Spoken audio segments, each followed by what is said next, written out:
Hello everyone, today we are going to talk about the ISTJ personality type. First of all, I want to start off by saying that this type is definitely one of the types with, I think, the worst stereotypes.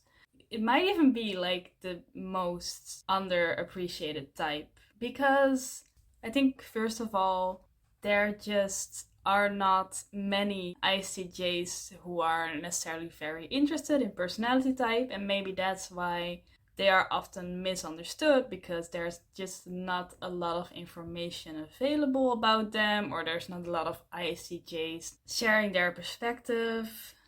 And secondly, a lot of people seem to think that ISTJs are boring. So, I'm gonna start off by saying that they are not boring, and obviously they're people, and people aren't boring.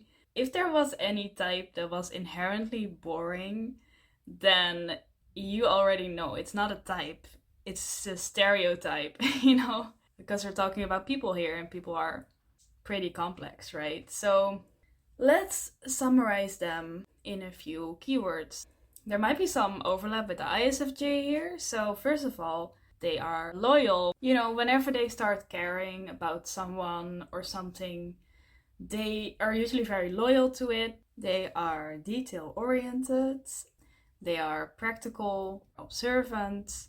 Of course, they're introverted. They kind of like to observe the situation before they jump into something and take action, which can make them seem like people who are generally relatively calm and reserved people. This can also make them good listeners, because they are usually patient, they are dependable. These people are usually pretty stable, they like routine.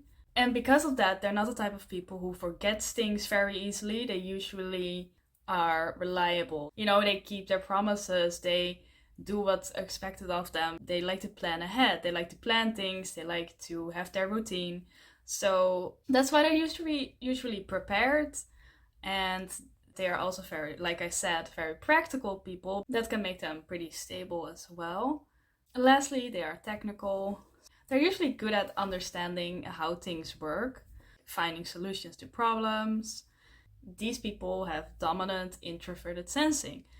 And that means that, like I said, they're pretty reserved usually. They can actually be pretty quiet people because they have this whole world inside their head, like all the IJs have, which at the same time it's very personal, at the same time it's very realistic as well, and very detailed, which means they have great memory.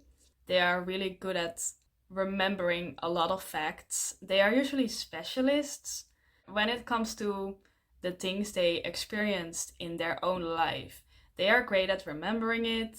They are great at doing practical tasks that they have done before. They'll remember exactly how they did it, what was the best way to do it, and how to repeat that. They have this practical knowledge of the world around them and everything that they have experienced in their own life, which means, of course, their inner world, as with all the introverts, is still going to be very different depending on the person, depending on what they have experienced and what they care about, because, of course, they're going to want to focus a bit more on the memories and the experiences that matter a lot to them. And whatever kind of work they do, they are probably very knowledgeable about that work because they have this world inside their head that they like to look at this information that they collected. I kind of want to repeat this thing that Carl Jung said because I think it's very simple, but it's very useful for remembering introvert sensing. Is that he said that whenever a painter paints, wait, can you tell I didn't write this down? Whenever different painters try to paint the same picture, even though they're trying to replicate the same picture, it's still gonna look different. They're still gonna end up with paintings that look different. because they're painted by different individuals. And that's kind of what it means with introverted sensing, even though their memories are still from the real world, so they're pretty realistic. At the same time, it's gonna be highly personal as well, so it's still not gonna look the same. And because of this, they can have also very strong attachments to certain places in their life, to certain people, to certain objects, to certain experiences from their life, certain memories. And this is one of the things that makes them pretty loyal, because they are very attached to certain things, which makes them loyal to those things, right? And this is why they can actually often be very community oriented, where they like to be part of a certain group of people that they attach themselves to. At the same time, they can also become very attached to certain specific traditions that they have had in their life. So in terms of how they deal with emotions, a difference with the ISFJs is that they don't try to communicate a lot through like body language. For example, they won't really mimic other people's body language a lot. Sometimes you can recognize ISTJs because they are also more direct usually in their language compared to the ISFJs. Besides this difference in like communicating, it's also the case that ISFJs express their emotions very easily as well. So they may appear more emotional, whereas the ISTJs don't, even though they are less emotional than the ISFJs.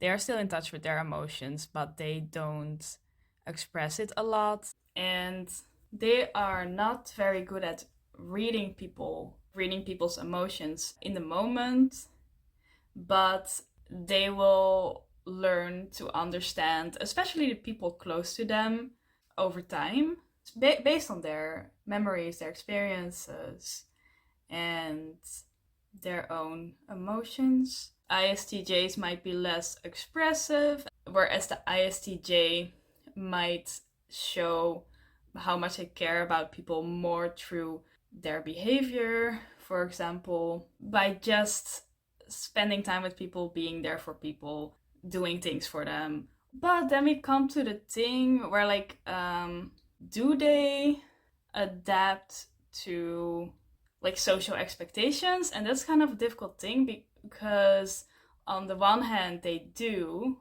because of their dominant function, because like I said, they can be very attached to specific traditions, and you will find a lot of them think that certain traditions are very important, and they will definitely do what is expected of them.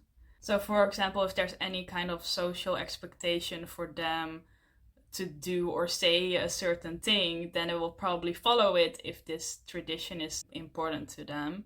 But they are usually a bit less extreme with it than the ISFJs, because they are still very focused on like their rational thoughts, and they are not constantly trying to please people, which is a trap that sometimes the ISFJs might fall into. They are people who can be pretty hard workers, but at the same time prefer to work more behind the scenes, right, in the background, because they're introverted. They don't like to be the center of attention all the time, which can sometimes leave them being a bit underappreciated.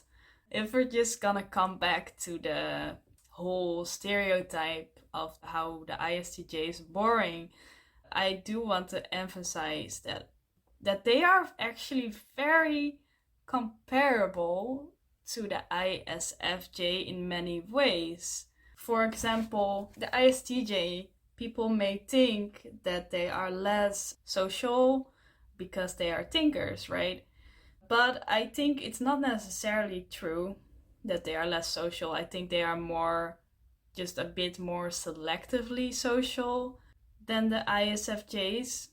because I think both of these types can be very group oriented actually, or community oriented. At least they often are, because of this attachment to certain memories. And it's just that the ISFJs can tend to want to be accepted by everyone, whereas the ISTJs don't care as much, and they only care about the people they already know.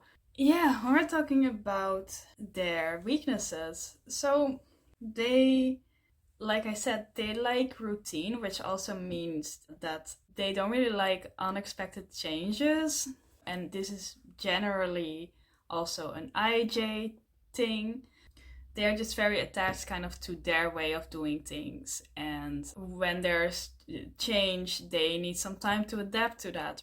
And at the same time, they struggle with understanding intuition. They really rely on what they have seen, what they have experienced, which means that it's difficult for them to believe in the unseen, to believe in something that they haven't experienced themselves, that they haven't seen someone else achieve, to believe that anything they haven't seen before is actually possible, because intuition, and the people who have very strong intuition are good at seeing possibilities for something like in the future, something that they haven't necessarily seen before, but they can see this possibility and they always believe in it. To them, it is realistic. And the ISTJ doesn't really see those possibilities, and therefore they also don't really believe in it. They don't have a very strong imagination. They rely on their stored images, basically, from the past that are very realistic. And the same thing that makes them one of the most practical people and being able to deal with the world around them also makes them not very imaginative, because they rely on their actual stored memories of the real things. Means they don't have a lot of space for imagining how things could be different. But of course, they can use their intuition, and in order to be more balanced, they just need to learn to develop their intuition more and be a bit more extroverted. So yeah, with being more extroverted, I also mean that they just, first of all, they kind of need to get out of their head, and they also need to do like new things to activate their intuition more, so that they might sometimes have more insights about certain possibilities for what could happen in the future, creative ideas. And it can help them to notice patterns, because intuitives always kind of contrast and compare different situations. They naturally look for patterns, they naturally look for what they can see from comparing them, rather than remembering the experiences themselves. Because the ISTJ doesn't naturally do that very much, they might miss seeing patterns, and when they learn to use their intuition more, they might actually start realizing certain patterns and being able to predict the future using that as well. In terms of jobs, they would be good at practical and technical stuff. So I know some of them who work with computer systems. I know some of them who work with machines.